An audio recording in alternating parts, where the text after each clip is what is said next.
Bom, primeiro, eu já adorei você ter convidado o pessoal aí a abrir as câmeras. Gente, tem mais de um ano que eu estou em home office, eu não sei como é que vocês todos estão. Então, assim, ver as carinhas, ver, né, o sorriso das pessoas assim, energizante, né? Eu acho que é super importante e, para mim, isso faz muito sentido e faz toda a diferença. Eu preparei aqui, pessoal, bem rapidamente, e fiquem à vontade, tá? Para me interromper, por favor. É, Se quiserem fazer perguntas. A gente escuta falar, né, do tal do RH 4.0, essa loucura, o mundo digital e tal. Falei, vou fazer uma pequena retrospectiva. E eu me sinto meio dentro aqui dessa seta, né? Não vou falar a minha idade para ninguém, mas a gente parece que está dentro de um livro, a gente que tem um pouco mais de estrada aí na área de pessoas, né? Então, os primeiros traços aí, né, da área de pessoas era muito focado, né, nessa questão mesmo do problema, né? Admite, demite, precisa de alguma coisa, vou mandar embora, manda lá no RH. Depois a gente dá um passo, né, onde a gente começa a transitar por um pedacinho de algo mais estratégico, onde a gente faz aí, né, começa a falar um pouco mais de inserção de benefícios, fala de carreira, começa a falar, né, a parte de saúde e segurança, que é um pilar muito importante para as organizações, né, que traduz aí um olhar diferente para o empregado. Depois aí a gente começa a passar para esse salto, né, do processo de uma digitalização, né, os softwares começam a substituir as famosas planilhas, né, e aí começa a abrir os espaços aqui de questões como motivação e a questão de realização profissional. E aí a gente entra num avanço, né, extremamente importante e estratégico, que é onde nós estamos, e eu acho que a gente já está saindo dele, eu não sei qual é o próximo, né, se é o 5.0, se a gente já foi direto para o 100, que eu falo que a pandemia, eu não sei ainda se ela nos acelerou, a gente que puxou esse futuro de uma maneira mais rápida para dentro aí, né, do mundo organizacional. Mas é um momento que, de fato, a gente começa a ter uma intimidade muito forte, né, muito ligada com esse avanço tecnológico, e a gente entra com uma automação muito forte, né, e começa a falar de softwares inteligentes, né, então a gente começa a falar de inteligência artificial, de automação, enfim. E essa tecnologia, ela é uma aliada, na verdade, né? Aí, sob o meu ponto de vista, algumas pessoas as veem às vezes como uma ameaça, mas para mim ela é uma aliada porque ela passa a substituir, né, uma mão de obra em tarefas extremamente dispendiosas, rotineiras, né? Às vezes operacionais, e coloca, né, a área de pessoas em um patamar definitivamente estratégico dentro das organizações. E aí, aqui é um site que eu gosto muito de acompanhá-los, né? Deixei até aqui embaixo. Gente, eu não criei nada, tá? Isso é super importante. Eu sou aí uma curiosa que fico, né, estudando e procurando sobre esses assuntos, então super indico aqui para vocês curtirem, acompanhar. Não tenho nada com eles, tá? Não estou fazendo um merchan aqui, mas é porque de fato é um assunto, é uma página muito interessante, que é a Futura SA. E aí, né, eles trazem temas super atuais, né, e vem mostrando aqui uma nova era sobre carreiras, e que a área de pessoas passa a conversar mais sobre isso, né, de uma maneira antecipada, né, de uma maneira que a gente não espera as situações acontecerem para que a gente comece a conversar sobre esses assuntos. E, naturalmente, né, tem um marco aí que a gente já vem acompanhando, mas eles só confirmam que mais de 1 bilhão de empregos, né, serão transformados pela tecnologia nessa década. E a gente já vem observando, só que esse ritmo está cada vez mais acelerado, mais impresso aí nas organizações. E aí, o que é muito bacana e que eu falo que para mim é uma aliada muito forte, eu não vejo, né, a tecnologia como algo que suprime, sucumbe a nossa área de pessoas, que é uma das conclusões, né, que eles trazem, né, com os cientistas de dados, e eles trazem aqui quais são as áreas que de fato passam, né, continuam sendo relacionadas às necessidades. Foi até um pouco do que a Isabela começou a falar aqui, né? A área da saúde, a área de vendas, de marketing, conteúdo, dados, inteligência artificial, engenharias, entre cloud camp, pessoas e cultura. E aí eu faço aqui, fiz um recorte aqui dessa parte de pessoas e cultura, porque cada vez mais a gente tem, né, possibilidades aí de estudar e de perceber e vivenciar isso mesmo dentro das grandes organizações, que muitas profissões do futuro, elas, não é que elas vão sumir, né, mas elas continuam extremamente pautadas na humanização, em pessoas, pessoas e pessoas.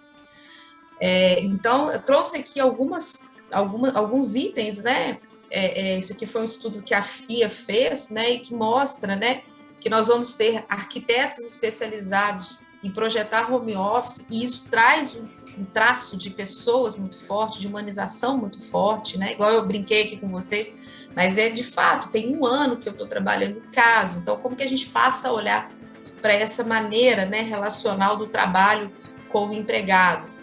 Consultor de aposentadoria, né? Eu até achava que a minha geração, a de vocês, estudantes, então nem se fala, né?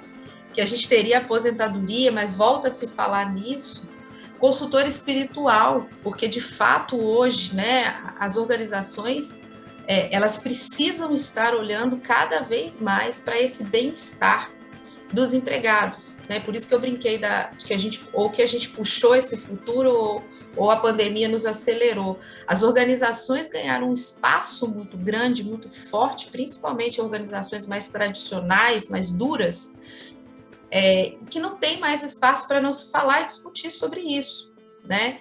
Então, a espiritualidade, eu não estou falando de religião, hoje ela é pauta das discussões das grandes corporações, né? A gente sabe muito bem que o equilíbrio, né, qualidade de vida, trabalho, com a produtividade, né, com as entregas de qualquer profissional, ela precisa estar muito bem conectada. E aí, né, que eu até comecei a falar em cima, gestores de qualidade de vida, né, estão sendo abertos cada vez mais esse campo, isso tem uma tendência a ser acelerado. O gestor de sustentabilidade, que entra um pouco de novo no que a Isabela falou, né, esses dias, até recentemente, aqui dentro da organização, começamos a falar de ESG. E aí, no primeiro momento, eu falei, caramba, o que é isso? Para onde que vai, né? E isso também é muito importante, sabe, gente? Nós, enquanto área de pessoas, não vamos ter todas as respostas. Isso também é trazer humanização para dentro do negócio, onde a gente precisa mostrar que estamos estudando esse futuro, né? As grandes corporações, elas estudavam muito o hoje, né? E cada vez mais, por exemplo, a minha empresa, nesse momento, está passando por uma transformação, onde a gente está separando, e aí entra um pouco disso que eu vim trazendo para vocês, de uma área que cuida do futuro, né? Inauguramos essa semana uma área que cuida do futuro, e dentro da área de pessoas a gente também está fazendo essa separação, exatamente para que a gente tenha um público específico para fazer essa antecipação de como que a gente se organiza. Isso também é sustentabilidade para o negócio, né? E a terapia de saúde mental, né? Quantas e quantas pessoas dentro desse momento que nós estamos vivendo, infelizmente, né, aceleraram e aumentaram aí os nossos indicadores, né, de depressão, de burnout, enfim. E eu trago aqui para vocês, né, como eu falei, mostrei lá uma foto, né, eu tenho um filho de 4 anos e que é um meu mentor aí, que me ensina todos os dias. E recentemente, a gente aqui em casa gosta muito de filme, e a gente tem visto, e olha que conectado, essas duas imagens aqui, são de filmes infantis, mas que retratam de uma maneira muito interessante exatamente tudo isso que a gente está discutindo. Tem a parte, né, toda pesada ali dessa automação, desse mundo robótico, né? Mas que no fim, na verdade nem é só no fim, né? O início dos filmes, eles já vão mostrando que as pessoas, elas nunca serão de fato substituídas. A humanização, ela nunca vai deixar de estar presente, né? e que essa é um olhar e um conceito que a gente traz muito forte, né, dentro, inclusive, dessa revolução do século XXI, né, onde a gente entende que é uma transformação, a gente entendia talvez ali um pouco tempo atrás que era uma transformação digital, mas a gente tem cada vez mais indícios e estudos que comprovam que é uma transformação humana, né? Quantos de nós, nesse momento, a gente teve que repensar, nos reinventar, e só o humano consegue fazer isso, né? Só ele é capaz, porque é no erro que ele entende os aspectos, né? De como que ele busca o novo, de como que ele se reinventa, e só nós, por isso aquelas profissões, talvez elas vão ser um movimento transitorial, né? Por exemplo, áreas de pessoas hoje mais constituídas, de um modelo um pouco mais tradicional, mas que vão ser substituídas por outras no futuro, porque só nós temos a condição de ter a inteligência emocional juntamente com a inteligência intuitiva, né? E nenhuma inteligência artificial no mundo vai ser capaz de traduzir isso, né? Então, é por isso que a ética, né, e a humanização dentro das corporações, cada vez mais isso está claro para mim, que, por isso que eu falei no início, volto a falar, ela é uma aliada, ela vai nos tirar, né, de muitos trabalhos que nós fizemos aí por muito tempo, né, dentro das organizações, mas ela vai nos abrir espaço exatamente para que o que é do homem, literalmente o bicho não come, é nosso, né? É impossível isso ser substituído, né? Esses dias eu estava fazendo um trabalho com uma profissional de coaching, mentoring e tal, e ela falou uma coisa assim muito bacana. Eu falei, não, vou até começar a estudar sobre isso. Ela falou assim, algumas pessoas que têm essa inteligência emocional e intuitiva aguçada, ela tem um campo morfogenético, né, que aí entra na física e tal, que só essas pessoas conseguem enxergar e olhar além, né? As outras áreas, essas outras inteligências artificiais, as áreas mais pragmáticas, elas acabam ficando muito aqui na superfície, né? Muito nesse espaço que é do olhar da maioria da população. E por isso dá para automatizar, por isso dá para robotizar. Mas aqueles que têm a especialidade, né, essa entrega que é do ser humano, que ela vai a fundo, que ela transpassa isso, bom, eu acho que pelo menos eu não vou estar aqui para entender se um dia isso foi possível ser automatizado, né? Se isso foi possível ser transformado de uma outra maneira. Tá? E aí vocês me perguntam, né, o que é o papel de business partner, né? O que um business partner faz? Muitos conhecem como business partner, outros conhecem como consultor de RH. Então, conectando um pouco com a fala tanto da Silvia, né, quanto do Anderson, o BP, ele fica nesse meio termo, né, entre a estratégia do negócio, o foco no gestor e como que a gente consegue trazer ferramentas, práticas que possam ajudar tanto o gestor quanto os funcionários a olhar para essa estratégia de negócio e facilitar. Nós somos facilitadores de vários processos enquanto RH e ajudar as pessoas também a atingir os resultados, tá?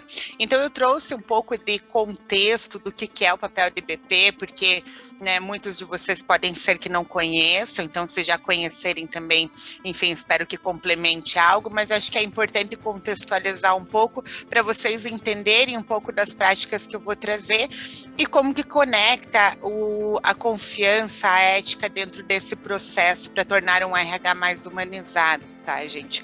Então, assim, o papel de BP, ele só vai existir dentro de uma organização, primeiro de tudo, se houver uma confiança nesse papel. Se os gestores ali presentes, eles comprarem esse papel.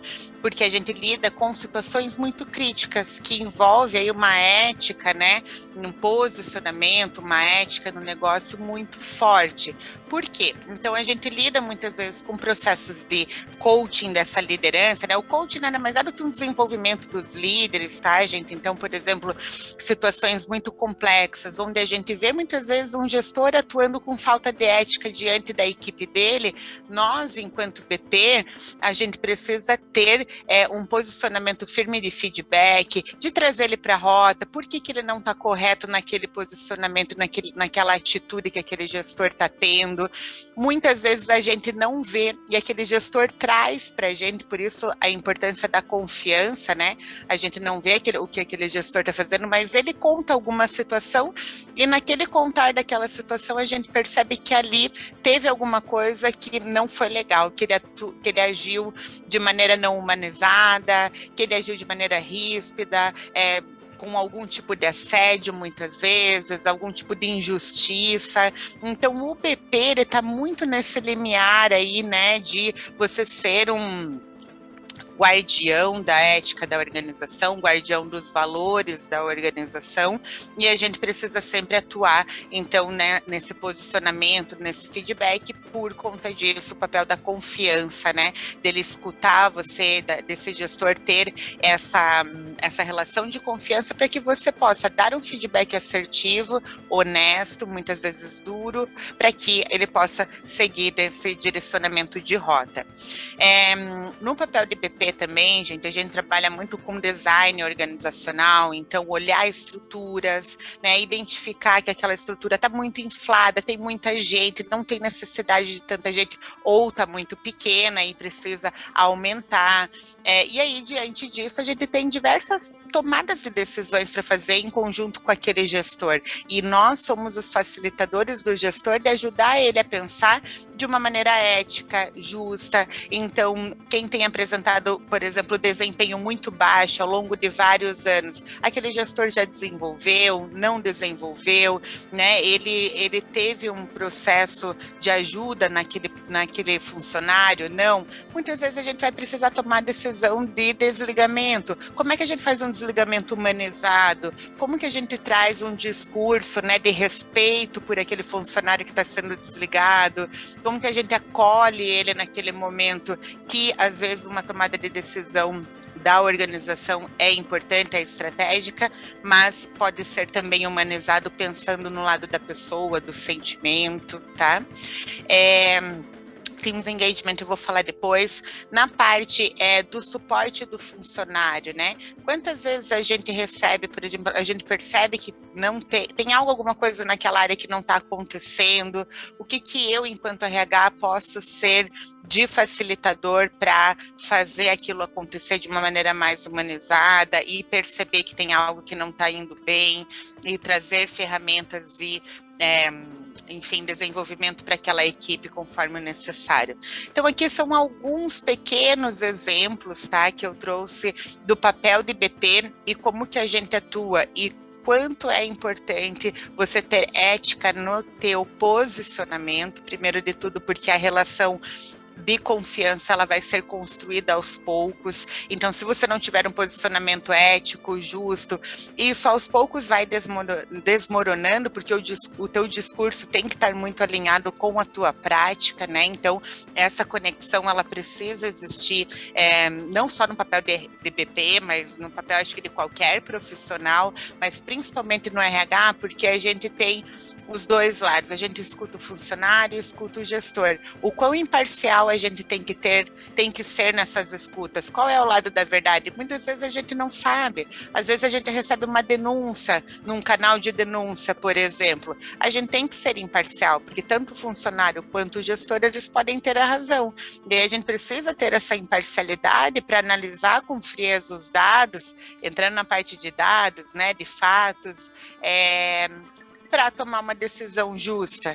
Então, eu acho que nesse papel é muito complexo e muitas vezes a gente lida também com muitas dificuldades. O que eu faço nesse momento, né? Os dois têm razão? Qual é a tomada de decisão mais adequada que a gente precisa ter? Então, são vários questionamentos que a gente podia ficar a noite inteira aqui discutindo e falando sobre isso, né? E desafios e cases. Acho que todo mundo já passou por situações muito complexas, mas é isso. E ao mesmo tempo que é muito desafiador, ao mesmo tempo você tem, enquanto profissional, uma oportunidade de fazer toda a diferença, né? E aí a Silvia trouxe um ponto que eu acho que é muito importante, assim, que independente do cargo, independente da posição que você tá, da área de atuação, a humanização quem vai fazer é você, né? Então isso está muito dentro de você enquanto profissional, porque você pode ter o cargo que você tiver, mas se você não tiver o olhar para as pessoas, de nada vai adiantar. Então por isso que eu acredito que isso é muito da pessoa. Como é que você, no teu papel de atuação, seja um estagiário, seja você no teu início de carreira, seja você um diretor de uma grande corporação, qual é o papel humanizado que você pode fazer no teu dia a dia, né? E aí, gente, então, assim, básico de tudo é a confiança, né? E o que é a ética, né? A ética, ela nada mais é do que um conjunto de valores e princípios que orientam o ser humano. Para uma organização, você vai ver muito bem as atitudes dos colaboradores de acordo com os valores da organização. E, claro, tem organizações que só tem o quadrinho de valores lá na parede, né, para bonitinho, para dizer que existe e tudo mais, e tem organizações que realmente se pautam, né, o comportamento numa avaliação de desempenho baseada no comportamental. Então, qual que é a atitude que a gente espera dos colaboradores dentro da organização? São as atitudes baseadas nos valores. Eu até trouxe os valores da Aker aqui, né, sou funcionária da Aker, enfim, eu acho que hoje, muito da minha prática, então gosto de falar muito do que eu estou vivendo hoje, do que eu estou trazendo de experiência prática para vocês verem também esses dois lados, né?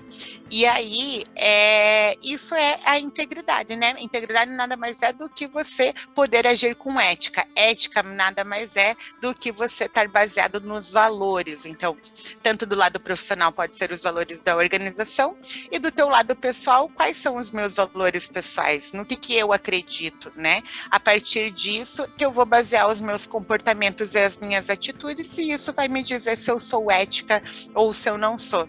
E aí é por isso que a gente diz que o quanto é importante a gente contratar pessoas alinhadas com os valores da nossa organização, porque nada mais é que se a gente contratar pessoas alinhadas com os valores, elas vão ter os comportamentos que a gente deseja para essa organização, tá?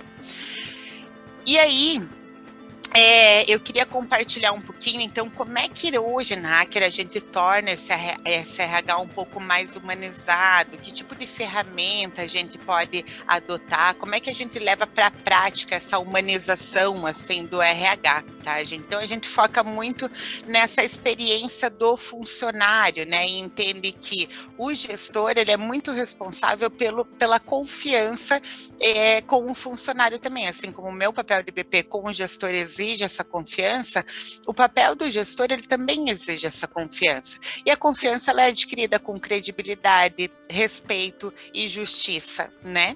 E aqui, na parte do funcionário, isso gera, querendo ou não, uma questão de orgulho, né, entre a companhia, entre os colegas, uma questão de camaradagem, a pessoa se sente bem no ambiente de trabalho. Então, focando nessa experiência do funcionário, nós, enquanto RH, eu vou trazer 3 práticas muito rapidamente aqui para explicar com o gestor. Então, por exemplo, quando um gestor novo entra dentro da organização, ou, por exemplo, eu sou analista e eu assumi uma posição de coordenação de uma equipe de contratos, por exemplo, né? Eu sou uma nova gestora na área.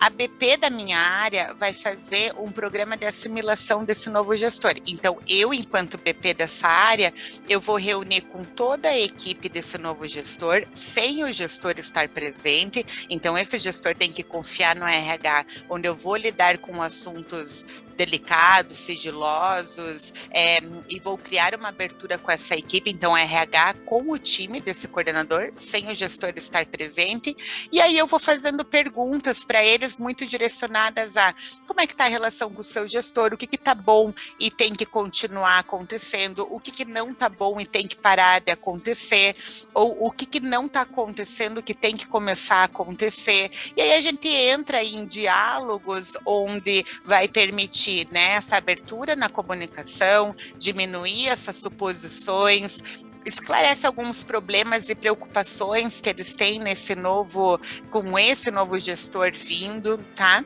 Ajuda a equipe a conhecer mais rápido o estilo desse novo líder e também o estilo dessa nova equipe.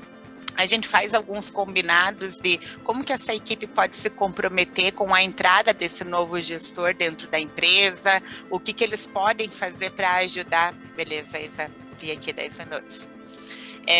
Tô correndo até, né? O que esse novo gestor pode fazer para... o que essa equipe pode fazer para se comprometer com esse novo gestor, quais são os compromissos que essa equipe pode assumir. A gente fala também quais são as características dessa equipe, né? Como que essa equipe se vê e como que essa equipe gostaria de se apresentar para o gestor. E como que a equipe, o que a equipe já conhece desse gestor, o que a equipe precisa conhecer a mais que ainda não conhece, quais são os desafios que a equipe acha que esse gestor vai enfrentar nesse ano. Então, a gente cria uma conexão a mais ali entre o gestor e a equipe, traz perguntas, né, e desafios que esse gestor pode enfrentar.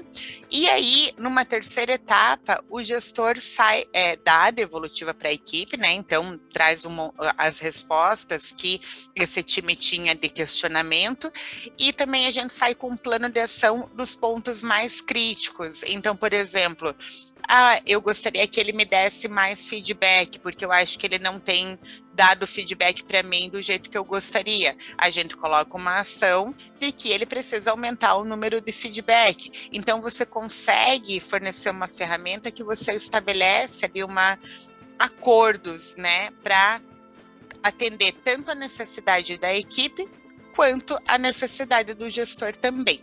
Então, essa é uma ferramenta muito focada na gestão, né? Então, no desenvolvimento da gestão e como que a gente proporciona uma aproximação desse gestor que, como o Anderson falou, às vezes a gente tem gestores pedras e mesmo trazendo ferramentas e possibilidades de desenvolvimento, mesmo assim não vai, tá, gente? Mas a gente tenta estar nesse processo e trabalhar nesse desenvolvimento, mas eu acredito que ajuda bastante e realmente traz esses inputs. Uma outra ferramenta para que a gente possa humanizar, e é uma maneira de escutar a equipe também, é a Pulse Survey, que a gente chama, né? Então, pesquisa como se fosse uma pesquisa de engajamento, ela acontece a cada trimestre, onde a gente mede como que está o clima das pessoas dentro das áreas. Então, a cada trimestre ela acontece, a gente faz uma comparação de resultados entre todas as unidades globais, né, da Aker no mundo. Com o resultado, a gente, enquanto BP, analisa o resultado individual e dá o feedback necessário para aquele gestor, tem uma parte de comentários, né, e de notas quantitativas também. E, normalmente, aquele gestor, ele sai com um plano de ação, ele elabora um plano de ação para atuar nos pontos mais críticos. Então, por exemplo, tem acontecido muito favoritismo no processo de recrutamento interno. O que a gente pode fazer para diminuir esse favoritismo, né? Ter ações mais justas, mais éticas numa tomada de decisão de um recrutamento interno, tá? Não deixa de ser uma escuta da equipe. E também a gente implementou essa ferramenta no começo da pandemia, que é o People and HR Talks, porque a gente percebia que a gente, enquanto RH principalmente, né, você está na empresa, está na unidade, você dá uma passadinha na área, você vai tomar um café na copa, você já sabe como é que está o clima, você já consegue perceber as relações, as interações. Numa reunião, você sabe qual gestor está de bico com o outro, qual gestor não está se relacionando muito bem, você tem, na hora do almoço no refeitório, então é uma beleza para você analisar as relações ali e saber o que está acontecendo ou não. E a gente perdeu tudo isso, né, gente? Então, isso é muito difícil para a gente, enquanto RH principalmente, mas, então a gente trouxe essa ferramenta, né, que aí... Agora, a minha atuação enquanto BP, ela é muito focada no gestor, né? Gerente, coordenador, vice-presidência e tudo mais. Mas a gente viu que os próprios funcionários estavam com muita necessidade de ter o RH por perto. E eu sou uma única pessoa para cuidar de uma unidade de 350 funcionários, mais ou menos, tá, gente? Então, vamos lá. Como é que eu me divido para escutar todos os funcionários? Eu vou passar o ano inteiro, um por dia, né? Se for escutar um por dia, 365 dias do ano, trabalhando no final de semana, inclusive. Mas aí, a gente criou o HR Talks, né? Que é, por exemplo, trimestral, a cada trimestre a gente faz uma rodada com todas as equipes para escutar. Então, a gente traz aqui, por exemplo, um termômetro, a gente faz lá no Mentimeter, né, uma nuvem de palavras, como é que eles estão, e abre o microfone para eles falarem. É o momento deles trazerem como é que eles estão se sentindo, quais são as preocupações, de que maneira a gente, enquanto RH, pode ajudar. É um canal de escuta e, assim, principalmente nesse, agora acabei de rodar agora no mês de abril, muita emoção, muito sentimento, choro, vulnerabilidade, as pessoas mostrando o quanto tá difícil, e foi através desse canal, o ano passado, que a gente percebeu que as pessoas estavam precisando muito de um acompanhamento relacionado à saúde mental. E nesse sentido, o que a gente fez? A gente implementou no começo desse ano a telepsicologia. Então, através de dados, de fatos que a gente vai percebendo e vai recebendo, né, de informação, a gente consegue trazer em ação prática o que os funcionários estão precisando, né? Então, tentar tornar esse RH mais humanizado. É claro que a gente foca em resultado, é claro que toda empresa, né, precisa atingir o orçamento, o budget, os resultados mensais, mas como que a gente consegue ter um olhar mais humanizado também para 5 minutos, ok. Para esses funcionários, tá, gente? Então, eu acho que o HR Talks, assim, como a gente não tinha essa prática de ir até o funcionário, eu acho que isso, falando pessoalmente, Marcela, agora enquanto BP, eu acho que a gente teve um ganho enorme relacional no trabalho, assim, porque a gente consegue tanto ver a percepção dos funcionários quanto dos gestores. E aí a gente cruza, né, essas percepções e vê se está alinhado ou não está. Muitas vezes está, muitas vezes não está. E aí o que eu, enquanto BP, posso ajustar para dar um direcionamento naquela rota, né, para de repente tentar trazer essa mesma sinergia entre equipe, entre gestor. Então eu acho que um pouquinho era isso que eu queria trazer, assim, de como que a gente consegue humanizar a nossa prática enquanto RH. Nós temos já muitas ações de digitalização, mas isso que o Anderson falou é muito importante, da gente tomar esse cuidado de não gerar só números, porque a gente pode ter inúmeros indicadores maravilhosos e gerar vários relatórios lindos de apresentar lá no PowerPoint, mas essa conexão, como que a gente mantém isso? E reforçando que a responsabilidade de toda essa humanização é do gestor. Eu estou falando aqui agora como BP, trazendo as ferramentas, né? Mas de nada adianta, gente, se o gestor ele não está à vontade nesse papel, se ele não incentiva isso e se realmente ele não valoriza, se isso não está nos valores dele, né? Pessoas e equipe têm que estar dentro dos valores da organização, tem que estar dentro daquilo que o gestor vai expressar de comportamento, tá? Então, era isso, Isa, um pouquinho da minha prática, um pouquinho do que eu tinha para compartilhar aí com vocês. A Débora pergunta, se as empresas de cada convidado, né, se vocês consideram que o home office vai ser válido mesmo após a pandemia, né? Posso começar aqui. Uhum. Com certeza, né? Eu acho que é um modelo que veio para ficar e para trazer outros espaços de trabalho, né? De novo, né? As empresas mais tradicionais, né? Mais centenárias, tinham um pouco de dificuldade, né? Para olhar esse novo modelo de trabalho, porque tem um olhar, né, muito, será que o meu funcionário está sendo produtivo, né? Tem muita questão desse comando e controle, eu tenho que estar ali, o líder tem que estar olhando, né, no dia a dia, como se a pessoa fisicamente presente fosse garantir as entregas, né, das pessoas. Então, assim, sem dúvida, né, ele veio para ficar, e aí, de novo, né, cada organização vai ter que pensar e olhar como que acomoda isso dentro da sua história, dentro da sua jornada, né, algumas áreas isso se torna pouco, né, provável, né, igual, por exemplo, o meu segmento, né, siderurgia, uma parte, ela acontece 24 horas, então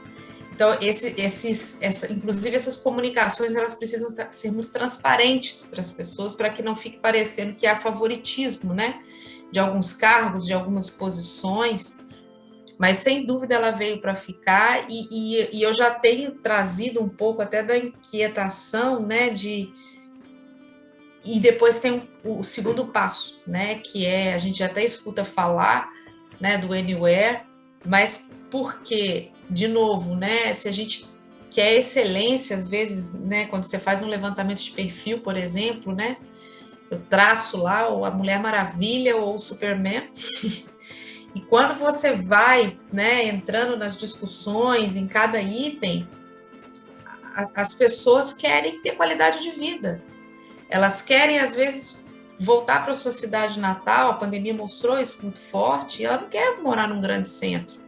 E o que essa pessoa faz, o que essa pessoa entrega, a possibilidade de qualquer lugar, o que de fato é importante é a entrega, é o potencial dessa pessoa, né, desse candidato.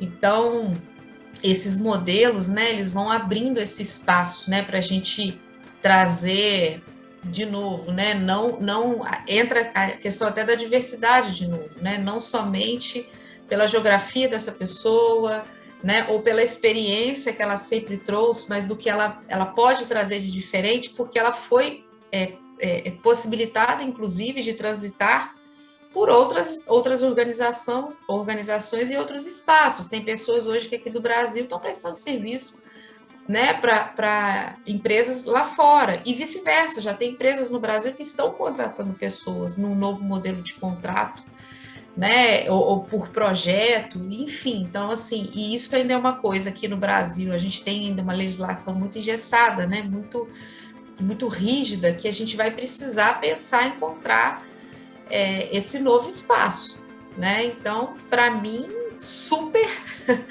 e a gente precisa olhar para isso, para que esse mundo novo, essa diversidade, ela possa fazer parte das corporações. Mais alguém? Marcela, Anderson, sobre essa questão do home office? Eu acho que muito conectado com o que a Silvia trouxe, assim, a gente também está seguindo muito nessa linha, entender quais são as áreas que precisam estar realmente presentes fisicamente. Tem áreas que trabalham muito somente com projeto, engenharia, não tem muito contato, pode ir de repente uma vez por semana, uma vez a cada 15 dias. Então, nesse HR Talks lá que a gente está fazendo, a gente até fez uma pesquisa com os funcionários, o que eles gostariam, o que seria interessante para eles, que tipo de atividade eles gostariam de fazer na empresa, quando eles gostariam de ir para a empresa. Nada definido 100%, mas com toda certeza a gente vai precisar se adaptar aí para um modelo híbrido. A gente não sabe ainda, a gente vai escutar, entender como é que vai funcionar, ver cada especificidade de cada área e adotar um modelo que atenda às necessidades de todos, né, da organização e dos funcionários, com certeza. Bacana, Marcela, né? Até vendo que o home office, para alguns, gera mais qualidade de vida, tem essa grande discussão também, né, dentro e fora do trabalho, e para outros, não.